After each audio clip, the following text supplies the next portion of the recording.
Balakən rayon İcra Hakimiyyətinin başçısı İslam Rızayevin oktyabrın 30-da Dövlət Təhlükəsizlik Xidməti tərəfindən saxlanılmasından sonra rayon rəhbərlərinin başının üstünü alan qara buludlar bir qədər də sıxlaşıb. İcra başçıları ilə bağlı əməliyyatların davam edəcəyi və yeni həbslər olacağına dair iddiaların ardarası kəsilmir.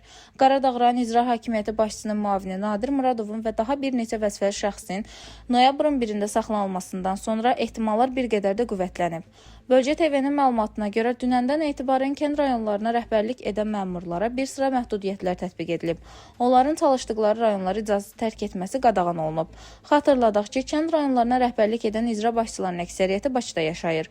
Onlar həftənin cümə günü paytaxta gəlir və birinci gün işlərinin başına dönürlər. Dünəndən etibarən onlara ciddi zərurət olmadığı halda işlədikləri rayonları tərk etməmək tapşırılıb.